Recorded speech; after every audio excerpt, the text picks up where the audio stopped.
अब्दुल्ला, एक बात बताइए, असदुद्दीन ओवैसी जी वो भी पश्चिमी उत्तर प्रदेश में या इस पूरे इलाके में बुंदेलखंड में पूरा घूम रहे हैं और उन्होंने अखिलेश यादव पर भी आरोप लगाया, समाजवादी पार्टी पर भी कहा कि आजम खान साहब जेल में हैं और उनको अकेला छोड़ दिया मुश्किल घड़ी में। ये ओवैसी साहब ने ऑन रिकॉर्ड कहा, इस पर क्या कहेंगे आप? देखिए, अखिलेश जी ने तो मुकदमे लिखवाए नहीं थे जी, और इस तरीके की बात करके सिर्फ लोगों के बीच एक कन्फ्यूजन पैदा करना, मेरे ख्याल से इसके अलावा इस बात का और कोई मतलब नहीं होना चाहिए और ना है।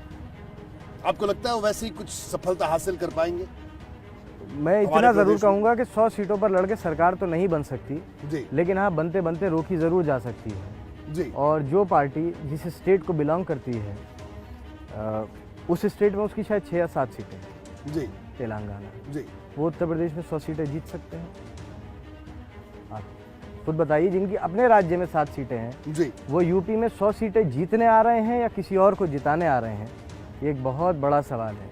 और दूसरी बात, वो आज़म खान साहब की बहुत उन्होंने एक बात कही, मुर्दाबाद आए थे जी कि मेरे वालिद के साथियों में से थे, तो मैं आज़म खान साहब ने मुझसे यही पैगाम भेजा था उनके लिए भी कि अगर वो इतना एहतराम मेरा करते हैं और ये मानते हैं कि मैं उनके वालिद के साथियों में से था, तो मेरी इतनी बात माने कि कुछ ऐसा ना करें जिससे एक बड़ी लड़ाई का नुकसान हो जी और जिससे मुल्क का नुकसान हो। क्योंकि बिहार में जो हुआ वो सब जानते हैं, कोई आज के दौर में ऐसा नहीं है जिसे नामालूम हो कि बिहार में क्या हुआ था, जी कौन कितनी सीट पर जीता और किसने कितनी सीटें हरवा दी, जी। ये सबको मालूम।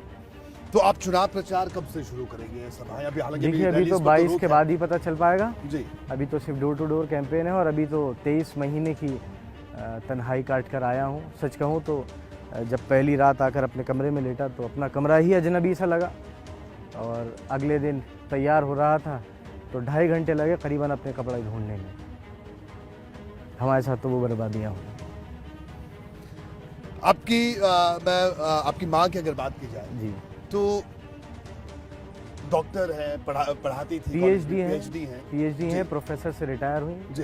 राज्यसभा मेंबर रही, जी। फिर एमएलए हो जी। गई, लेकिन वो भी भैंस चोर हैं, बकरी चोर हैं, भूमाफिया हैं। मैं 14 साल की उम्र में मैंने ज़मीन कब्जा कर ली थी। हमारे ऊपर ज़मीन हमने आज नहीं कब्जा करी, जी 18 साल पहले करी थी, आज नहीं कब्जा करी। भैंस चोरी आज नहीं हुई, 7 साल 8 साल पहले कराई थी, जिसकी FIR अब हुई। जी तो उनकी क्योंकि ऑपरेशन हुआ था, रीढ़ की हड्डी के कुछ ब्लॉक्स बिल्कुल ख़त्म हो गए थे, वो गिर गई थी। तो एक ये समझ लीजिए आप, जो मेडिकल टर्म्स में जो भी वो स्क्रू और प्लेट से कर सकते थे इलाज, वो उन्होंने किया। और उसके बावजूद भी करीबन उन्होंने 10 महीने महिला बैरिक की एक तन्हाई में काटे और जेल में गिरी, कंधा टूट गया।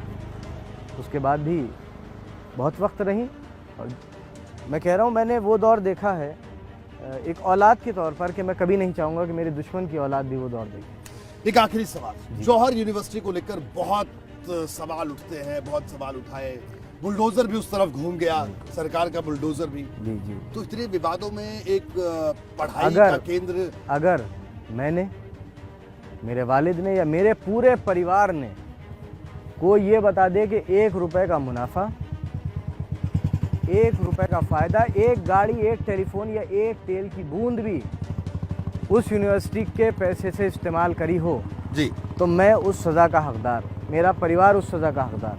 हाँ, हमारी इतनी गलती ज़रूर है कि नवाबों का वो शहर जहाँ 8वीं से ज़्यादा पढ़ने की इजाज़त नहीं थी, उस शहर में आज स्कूल्स बने, वहाँ नर्सरी टू PhD पढ़ाई होती है, सस्ती पढ़ाई होती है। कमज़ोर लोग जो बाहर नहीं जा सकते थे, अफोर्ड नहीं कर सकते थे, उन्हें यहाँ पर एक तालीम का इदारा बनाकर आज़म खान साहब ने उनके लिए खड़ा किया, झोली फैलाकर, जी झोली फैलाकर। बस हाँ, ये ख़ता हमारी ज़रूर है कि हमने, अब बहुत से लोग, जाहिर सी बात है, जहाँ क्योंकि रामपुर एक रियासत थी, जिस रियासत में 8वें से ज़्यादा पढ़ने की इजाज़त नहीं हो, अगर उस रियासत में एक ऐसा इंस्टीट्यूशन बन जाए जो ग्रेजुएशन, पोस्ट ग्रेजुएट या PhD और हायर स्टडीज़ के आपको मौके दे, तो बहुत से लोग ऐसे होंगे जिन्हें बुरा लगेगा। और देखिए, आदमी जब बहुत सी चीज़ों में पढ़ लिख जाता है तो नेताओं से भी सवाल करने लगता है। जी हालांकि एक और सवाल मैं ज़रूर जोड़ना चाहूँगा। ये बताइए, देखिए समाजवादी सरकार जो पिछली सरकार थी, उस सरकार में मंत्री भी थे और भी कई लोग थे, जी। तो सिर्फ आजम खान ही क्यों, उनके परिवार पर ही इतने मुकदमे क्यों? तो सरकार तो आप कह रहे हैं कि पॉलिटिकल राइवलरी अगर है, तो अगर राजनीतिक द्वेष है तो और लोगों के लिए भी हो सकता था। इसको किस तरह से देखते हैं? देखिए, अब इसका जवाब बीजेपी ज़्यादा बेहतर बताएगी, लेकिन हाँ, ना इरादा कल कमज़ोर हुआ था, ना आज कमज़ोर हुआ है। हाँ, अगर क्रिमिनल होते तो हो सकता है हम भी उस वॉशिंग मशीन का इस्तेमाल करते जो भाजपा में जाने वाले बहुत से लोगों ने करी, लेकिन क्योंकि बेगुनाह है, अदालत इंसाफ करेगी। उम्मीद है, अपने मालिक पर भी भरोसा है और अदालत पर भी भरोसा है और आवाम पर भी भरोसा है। आवाम सियासी जवाब भी देगी और अदालतें कानूनी इंसाफ भी देगी।